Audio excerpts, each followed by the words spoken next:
What's going on, everybody? Welcome to the Fit, Healthy, and most of all, Happy podcast. I'm your coach and host, Josh, here with his co-host and co-coach, KG, and I'm in the house. And this is Motivation Monday. It's crazy that we're almost halfway through January, and I hope your January thus far has been phenomenal. You've been challenging yourself, you've been getting after it, and if you haven't, it's not too late to start or to fix that. But for those of you that have dialed in, and one thing that's been exciting for me is doing the challenge. So we've done a New Year's challenge, essentially a 1-month challenge with all of our coaching clients, anyone in the program, and we've been partaking in it as well, and I've had to make some sacrifices for it, but I've really challenged myself to dial in. We're off to Florida next month, which is going to be some killer motivation. Really excited to just make the most of that and get some incredible content. So I want to be dialed in with an amazing package there. And it is hard sometimes because it's easy. We get motivated from resolutions or ideas, whatever it may be, and that will dwindle. It's natural for motivation to come down. But as we know, if we're disciplined and we keep working at those things and we make them habits, it's way easier. Like once you just make a habit of doing it consistently, and for me being at about the halfway part, I feel like I'm in a great flow. I've been making more gains than ever, new low weigh-ins, putting on more muscle, putting on more strength. So it's been incredibly exciting. And the reason I go off on this is if you're wanting, me and Kyle were talking and we just wanted to give a free gift today because we want to commend you for tuning into this podcast. So no strings attached. We're going to give you our exact challenge that we've done with our coaching clients, our paid challenge. We're going to give it to you for free so you can follow it by yourself. This is a 30-day challenge. It's very realistic and it's centered more around accountability and, well, not so much accountability, but sustainability. My apologies. Because things like 75 hard, they're cool in theory. You're all guns ahead, but then you burn out. It's not realistic and you default back to where you are. Whereas this challenge was designed to optimize for our clients, to help them sink their teeth into better habits, to go from good to great and to improve their potential. So if you want that totally free, we'll just send you the graphic as well as the criteria for that. We'll give it to you on Instagram DMs. Just message us free challenge. And like I said, no exceptions. Just DM us. We'll send that to you. If you have any questions, we're happy to clarify. We just want to see more people like you succeed with that. And if you're not following us on Instagram already, all we ask is that you shoot us a follow. We're posting great content there as well. Our Instagram is @ColossusFit, ColossusFit. But I can assure you, send that DM, take this challenge yourself to actually do it. Win the criteria every single day. Make no exceptions for yourself, and you will be blown away with what you're able to achieve in 30 days. So that's what we're wishing for you. Go ahead, grab that. Once again, DM free challenge to us on our Instagram @ColossusFit. But this is Motivation Monday. We're here to get you fired up, and we're here to answer some questions. And I'm going to kick it off with our primary question of the day. And that is, I've been looking into which diet I should start up, and have been confused by how many there actually are. Any suggestions on where to start? Great question. And some people will be maybe mind blown by my answer, especially as a lot of people are looking for the fad diets and the crazy, interesting diets and whatnot at this time of the year right now. And it's going to be no diet. And what I mean by this is in terms of if you're looking at keto, intermittent fasting, military, Mediterranean, juice cleansing, detox, like I wouldn't exactly recommend any of those right now. I would just simply recommend keeping track of your overall nutritional intake. It's been shown over and over again that this is going to be the greatest thing for you. And I find a lot of times when people start up these other specific diets, it can be good for them in the short term, but over time, they're not exactly keeping track of their calories. They may actually be over consuming, and it ends up hindering them quite a bit. You obviously can make some good progress if you stick to it, but I find most people on average don't. So for us, Josh, myself, and our entire team, we are a big fan of actual flexible dieting. So I guess you could say that would be the one that I would overall recommend, although it's not as, I guess you could say, sexy in terms of what's promised and the name of it and all this other stuff and how much people promote it, but it's overall the best way to navigate it because I know a lot of people who are looking to get started right now and who are starting on their fitness journey, they don't want next year to be another year where they set a new resolution and they're in the exact same spot as they are now or even perhaps backwards. So that's why I do want to kind of talk a little bit more about this. And flexible dieting is essentially keeping track of your overall calorie intake, making sure you're hitting those numbers every single day, but allowing some flexibility and allowing yourself to still live your life. So for example, if I have 2,500 calories to get down to my desired goal, which is going to be next month in Florida, I've got some big goals set and I'm excited to get there. I'm going to eat just over 2,000 calories, probably about 22 to 2,300 from healthy whole foods, from things with very minimal ingredients. So it's not going to be heavily processed. It's going to fill me up. There's going to be lots of fiber, lots of protein. And then I can incorporate a small little treat here and there. Obviously with the challenge, we're staying away from, cheat meals and all this other stuff. So that's something to be mindful of. But I find that this is, once again, great for sustainability, and it still allows you to be very healthy, hit your numbers, hit your goals, and be able to do this month, next month, the month after, and still progress after that. So that's going to be my biggest takeaway: flexible dieting, 80 to 90% healthy whole foods, a small little treat here and there if you want to. And that way you can also avoid binge eating. I know a lot of times people will say that they're saving it for a specific date, or maybe the weekend, or they're never having it. And then whenever they get that box of Frere Rocher in front of them, they're going to go off and have a million of them because they've been neglecting it for, the last month or so. So that's my little takeaway, and I hope that helps. Kyle nailed it there, and it's real easy to get in the weeds about which is best. And as a coach, like, the reality is there are many different ways to achieve it. You can achieve it through drastic, extreme, odd measures. You can achieve it by flexible dieting and it being easier and simple. And to us, we just look at what statistically is most likely to succeed, and having balance, being realistic with where you are. And what's amazing about flexible dieting is that word flexibility. It shows no favoritism towards me having more of a Western diet or someone perhaps who has more of like a Middle Eastern diet. No matter what it is, you can work within the confines of what works for you. It's very hard taking someone to like keto, let's say, who's from like an Indian cultural background, who eats a lot of bread, a lot of rice, and just saying no carbs. Like, it's such a pivot from everything you ever knew. Every family event, every celebration would be so adjacent to what that diet does. So you trying to like put a square peg in a circular hole is just not going to work. Whereas if you're flexible in your diet and you still enjoy some of your foods, you lean into your proteins, it's always going to work. For me, no matter what, I can find ways to make this work as well, to have balance, to do something fun, and just to really have it go within the numbers and there's no struggle attached. If other niche diets work for you and you try them and for whatever reason they've happened to stick, that's fantastic. But statistically, it's a lot more rare. And that's where this, once again, we have 4,500 transformations with our online coaching, and we believe in what we do so much that we fully guarantee our results. Like, no other coaches do that. It's one-to-one, it's custom. And from that, the big secret, if you will, is really helping people find flexible dieting as part of their lifestyle. Because what's amazing is you hear that word dieting and it makes you not feel good and want to shrivel up. But for the rest of my life, I will be flexible dieting. You can flexible diet and track. You could flexible diet with intuition, leaning towards getting more protein foods, being aware of your veggies, aiming for a good balance of macronutrients and really understanding that. And this is where you can just have balance in life. Like, when I look at something, I'm aware of what the the makeup would be, if it's super dense, if it's not. And I think some people get shocked when they eat and they don't understand like how much they've had, or over a week of vacationing where they haven't had as much control, why their energy is so low, why they're 10 pounds higher. But these are all skills you learn too. And that's why even doing this for a period of time is so powerful, because it'll give you the awareness to what you're eating and how it affects you. So I really just love Kyle's answer here. And once again, just know there are multiple ways to get there, but to me, I like the easiest and most efficient way, and it's definitely flexible dieting. Yeah, people, I think they're just really mind blown by the belief that they can actually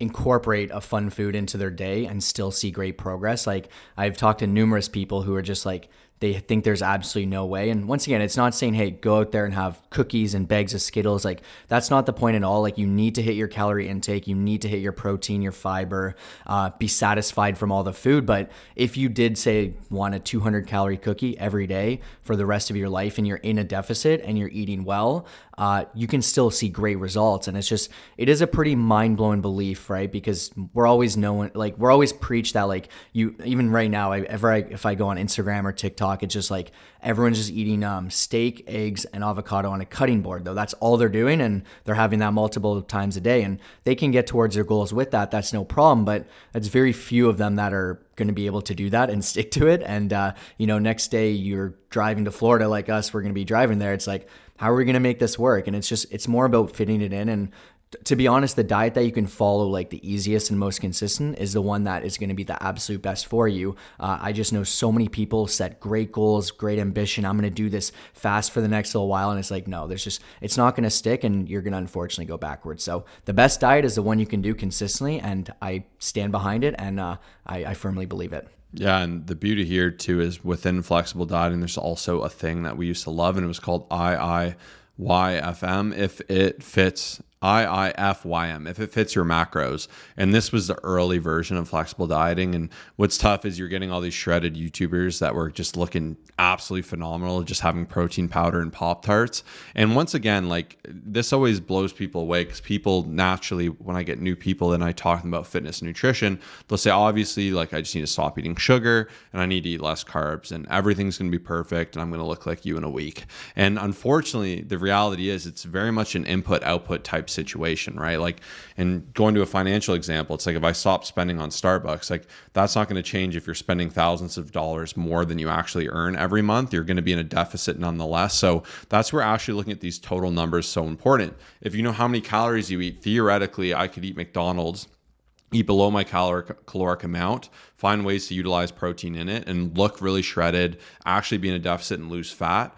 Is this healthy? No, it's good for me to lose fat, but I'm not fueling my body with healthy food. However, the numbers will work and it is a numbers game. So if you want to lose fat and put on muscle, it becomes very much a numbers game. Now you'll get a leg up naturally if you do this using the 80-20 rule. We aim for 80-20 because it's way more fun, like 80% whole, healthy, hearty foods. And then 20%, you can have a little bit of fun. Some days it's 95-5, some days it's 70-30. I do my best to eat better food because I feel better doing it. It actually makes it easier. It sates me more. But this gives me a lot of flexibility. Like maybe Monday I had a phenomenal day of eating, and the day before me and my wife just found like these little chubby drinks, and I never drink pop, but I had them when I was kids. We're millennials, so we'd have these little pops on the playground or whatever. They're like 70 calories, and it's absolute trash for you. It's literally sugar water, but it was fun nostalgia. It was a fun treat. And of my 3,200 calories of that day, 70 calories were a chubby. Some people might say you're going to kill your physique, you're having this unneeded sugar, this and that.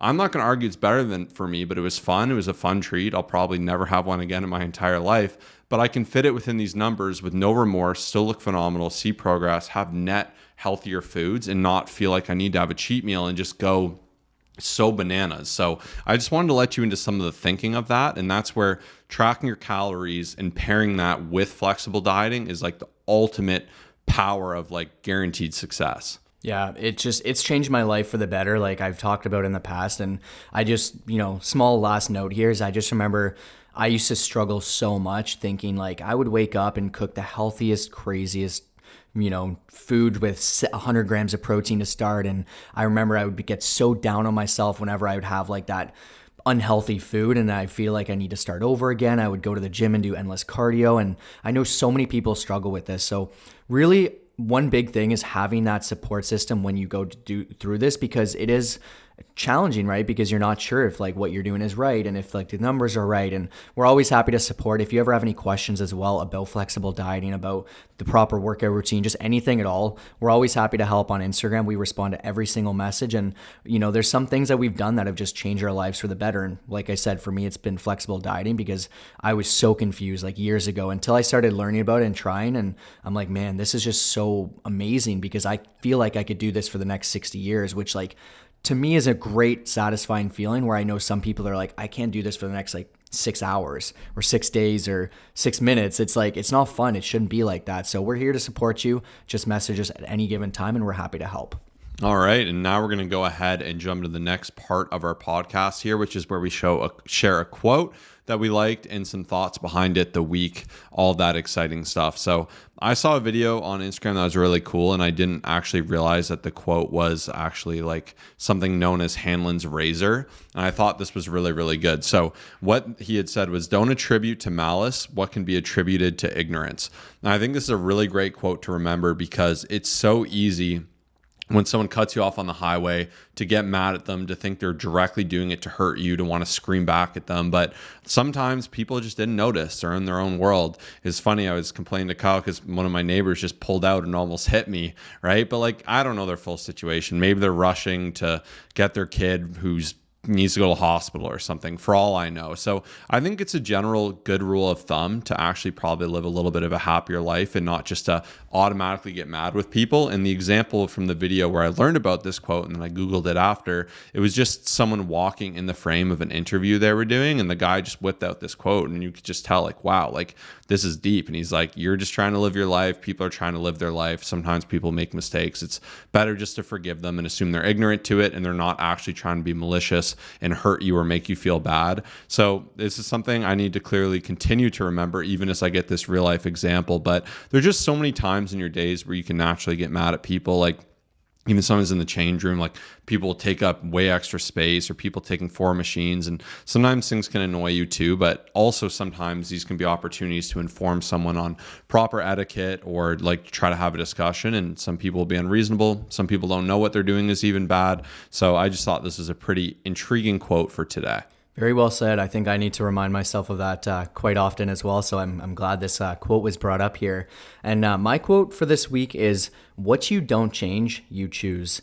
So I've seen this in numerous videos I've been watching lately, like motivation ones, and it's just been this has been the thing that's stuck with me the last few days. And I just think, like, there's a lot of things we want to change. And I always use, like, the fitness journey as an example. I mean, it's our life and it's what we do for a living. But let's just say you do happen to be struggling, you're overweight, and, unfortunately, that's just the reality and that's the situation.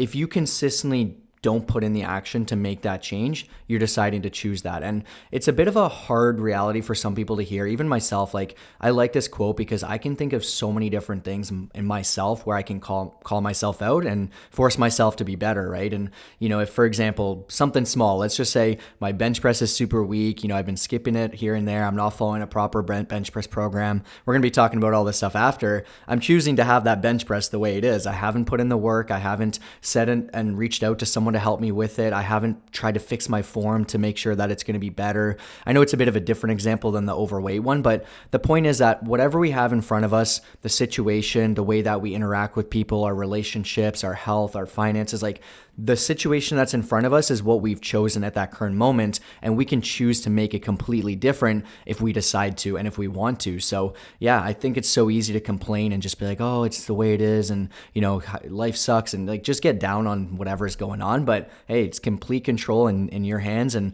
I know there will be some people sitting there be like, but like, and kind of come up with a random scenario where they just, like, they can't change because of this.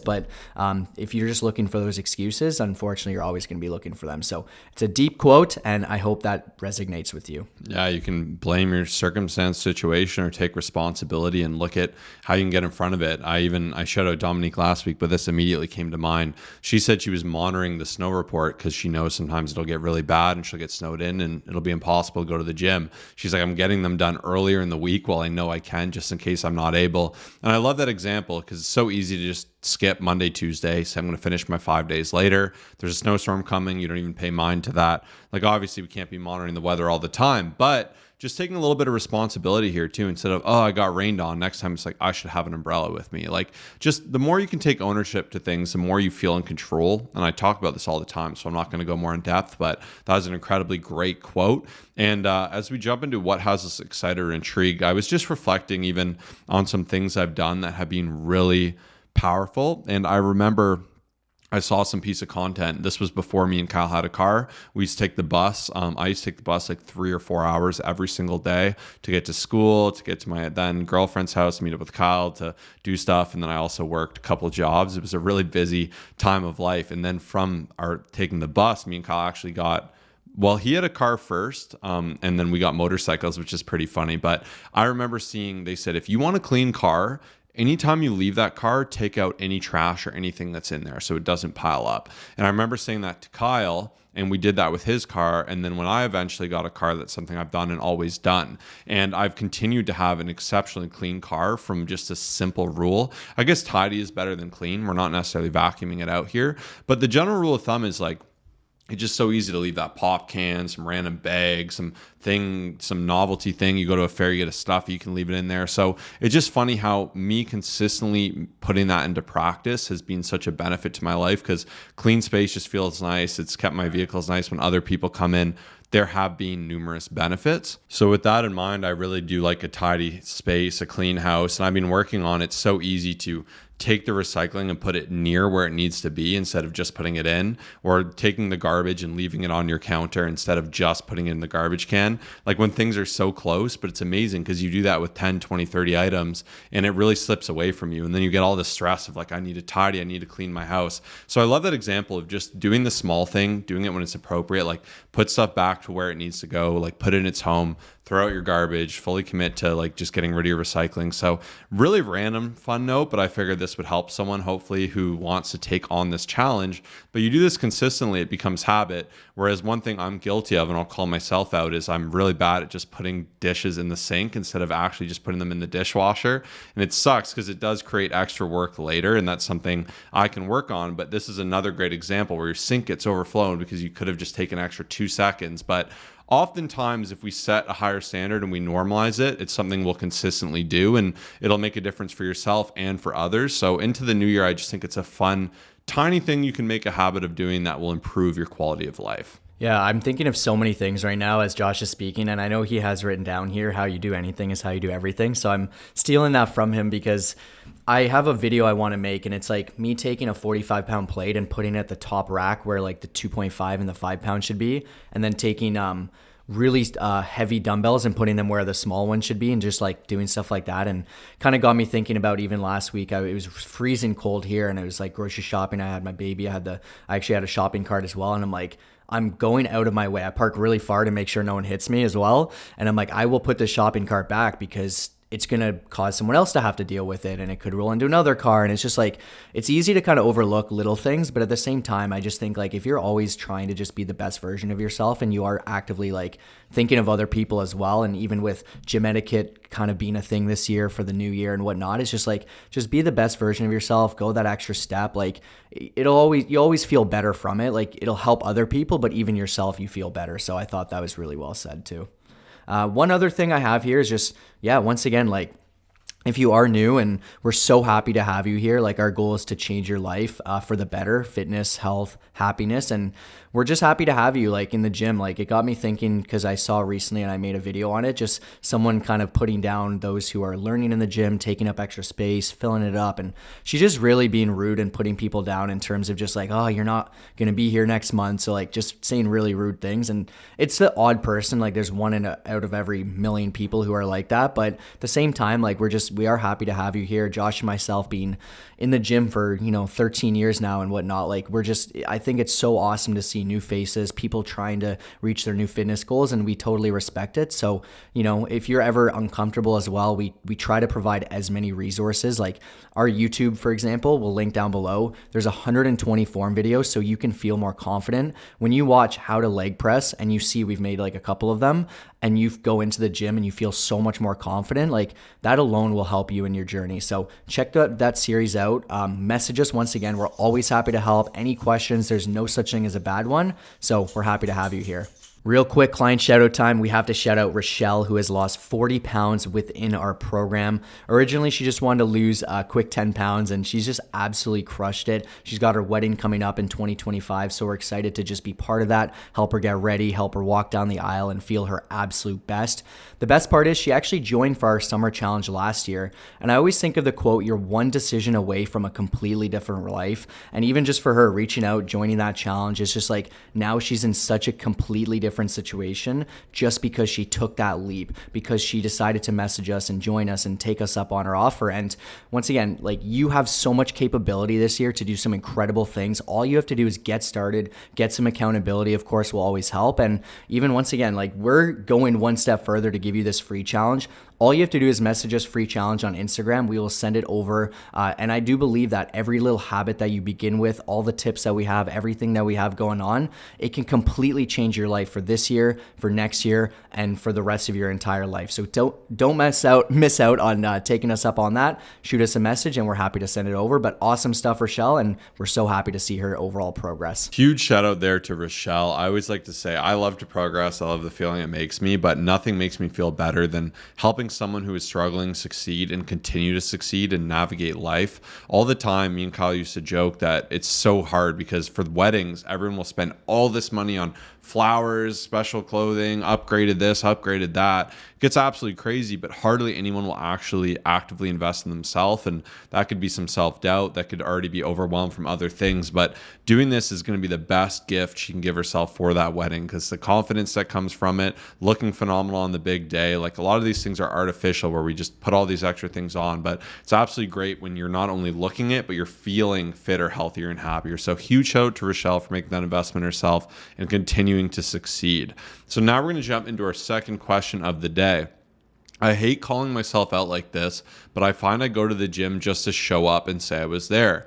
Any specific you'd recommend to help me actually see progress if I'm consistently showing up? So I'll take a stab at this one because I think this is a really fun question. So first of all, good on you for continuing to show up. I think that is absolutely amazing. I do think this can become a bit of an issue where, like, you feel like you're doing the right things, but you're going through the motions. Maybe you're chatting with people, maybe you're just hopping on a treadmill and then going to the sauna, but you're doing the hard thing, which is getting there, and you've made a habit of it. I find the easiest fix for this, in my opinion, is actually having goals and having a set program. When you actually have a program to work through, it's really fun. And even for me with my programs, I really make sure they include as much value as possible. So I'm making sure they're periodized, I'm making sure the volume is managed, and I'm making sure they're progressive. And usually we'll work towards like a big crescendo, if you will, of hitting some heavier lifts. So doing some really heavy lifts, doing some strength testing, and by actually navigating through it week after week, wanting to beat yourself and actually lift more numbers and actually see improvement there is an incredibly exciting opportunity and can go really far. And then with that as well, just aiming to get to certain strength goals, pairing that with some physique goals. So I find most people fall in this trap when they have no program, they have no accountability, they have no goals. And it makes sense that you would be a little aimless if you have none of those things. And I can assure you, by just setting some goals, getting a dedicated custom routine made for you, like, this is the easiest fix in my opinion, but I'm really curious for Kyle's answer here. I'm so glad Josh mentioned the goal setting thing, because once again, I like to get vulnerable because I have struggled in the past. There's times where I would just show up just to say, hey, I went there. And, you know, once again, there are benefits to that. Like, you still do feel great. It's amazing for your mental health. Like, you burn calories. Like, don't get me wrong. Like, being able to say, you know, show that you checked in and whatnot, like, still got to give yourself credit where credit's due, where Josh had mentioned, but it's not a good feeling, like, just kind of being like, what am I doing here? And I find that myself looking back on the times where I was struggling, it was just like, I'm so fired up when I have a goal to bench press a certain amount, for a physique update that I need to do, for a DEXA scan, for anything. Like, you can tell in my voice, I just get so passionate. Whereas in the past, I'd be like, Josh would be like, so, like, what's the goal? I'd be like, I don't even know. Like, I haven't thought about it in a while. And the truth is, I find, especially because, you know, quite a few people talk to us in the gym knowing that what we do for a living is where they're at right now, like the whole fitness thing. And I'll often ask, because, you know, they just ask us questions. I'll say, hey, like, what are you striving for? And like, most people will just say, I'm just here to be here. Like, I just, you know, I know it's good for me, and that's it. And that's why they are walking around aimlessly. So I will say, like, that is definitely one of the most important changes. I hate just always talking about goals, but like, I swear it's like that alone can make such a big difference on your journey. Along with the program, as Josh mentioned. But honestly, like, I'm going to be straight up. One of the biggest hacks is just going to be having someone by your side, like, in terms of, you know, let's say a workout partner, someone that can push you, someone that can call you out, someone where, like, as soon as you're done your set, they're ready to hit theirs, and then you just go back and forth. I know it's very hard to find, but, you know, myself, I'm pretty lucky here. Josh and myself will do that. And I know I've seen a lot of people start to kind of incorporate it. Like, you're at the same gym, you're always there at the same time as some people. Like, there's definitely like some, you know, just having that conversation of like, hey, like, what are you hitting today? Like, maybe let's coordinate a back day or a leg day or whatever the case is. And like, if you are struggling and you're just not exactly progressing the way you want to be, or you should be, having that extra person there to be like, hey, you know, you can add on some extra weight. So between that and the last thing I'll say is just like, really keeping track of your overall intensity in terms of like how much you can be doing weight wise. And once again, I use this as an example because I've seen someone recently who has a lot of potential to crush it. And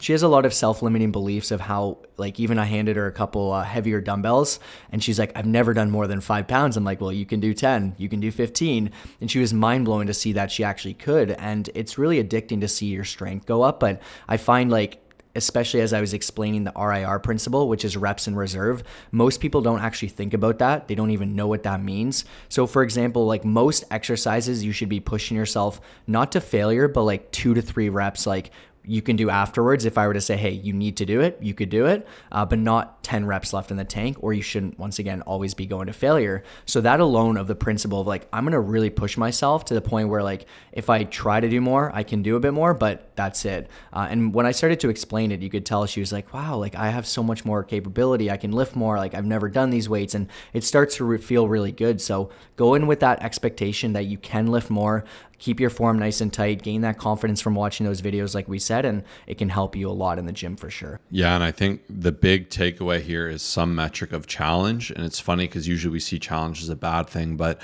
I love the analogy too. Like I have a 2.5-year-old. I could play him in sports all day and I'll just destroy him. Like it's not going to be very rewarding for me in that sense. And that's why we like challenge. We like things that actually push us and have us progress. And if you're just doing things that are overly easy and it feels comical, it feels like a waste of your time. And that's where you're depriving yourself of the opportunity to see what you're capable of and challenging yourself and your body in new ways, to put on new muscle, to progress, and to have more ability. And that's where a lot of the fun comes. So between obviously that routine and Kyle's tips, you're going to be in a great spot and you're going to get this fixed. Even though you're asking this question tells me that you're ready for some change. But now we're going to jump into our final question for today out of the mailbag. What are some ways to increase my bench press? I've seen you guys doing 300 plus pounds quite consistently. Very great question. I've got a few tips. I know Josh has a lot. He's a master bencher, 400 pounds, and I'll get there one day. But I've been thinking about this a lot because I have really struggled for years. I feel like today I've admitted quite a few struggles, but that's what this whole journey is about. But the bench press was one of them. And, you know, as of late, I decided to go all in. I want to increase it. I had a competition, which I'd mentioned. And I know a lot of people just want to get stronger. So the reason I wanted to answer this question is because everything that's being said here can apply to whatever it is that you're striving for. And there's always 3 things that need to be taken into consideration. So let's just look at a triangle, just for example, and we're going to talk about bench press. But once again, you can use this for fat loss. You can use this for cardio. You can use this for anything. The first thing is going to be the overall program. So for me, I did 3 times a week benching. We started to do some accessories. Obviously, Josh put that together, and it was great to have some accountability within that and someone who knows what they're doing and can help me a ton. And that really helped skyrocket my bench press. I gained 30 pounds in about 12 weeks alone. So the first component of whatever we're trying to improve is going to be the training, and it's not even the first, it's just one of the few. The next one is just going to be the nutrition. So what are we going to do nutritionally? For me, it was bulking up. I was able to, gain some muscle, and the more I was able to eat, it translated over to my bench press quite well. And once again, when we're talking about any goals, nutrition is going to play a big part. For some people, it's going to be eating less. For some, it's going to be eating more if they're trying to really gain some crazy strength. And the last and most I guess you could say missed out on part is just an actual challenge, as we were just talking about, or real stakes or accountability.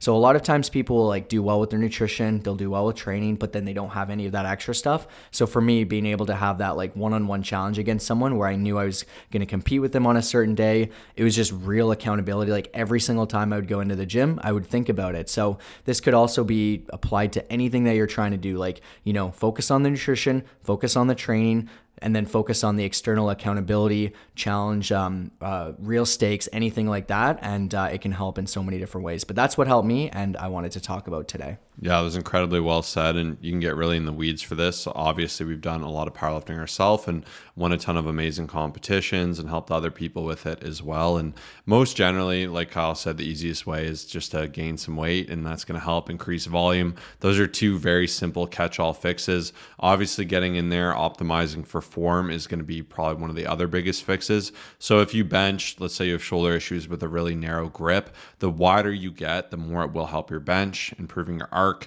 And this is where people get all upset and they'll be like, you're not maximizing your muscle gain for this. So The question, like, you need to be aware of what you want to do. Like, you're trying to get a massive chest from benching, and if you are, there's probably better alternatives for that. But if you want to optimize for the movement, you're going to want an arch, you're going to want to learn leg drive, you're going to want to learn to bench with a wider grip, because all these things will reduce the range of motion and optimize for that press. And are these cheats or hacks? Absolutely not, because they're all legal in competition. And this is how a power lifter athlete would think. If you're just a homie or a bro or a broette, I guess, if you want, who just wants to be able to bench more and look cool in the gym, there are a lot of ways to optimize for that too. And if you are more of a novice lifter, you'll get a lot out of just putting on muscle, increasing frequency, benching with more conviction and more focus, and then utilizing all of Kyle's tips. But it is absolutely something you can get up, and it does take a lot of patience as well. The other thing I'll say too is really learning where you're weak. Like, are you weak at lockout? Are you weak off your chest?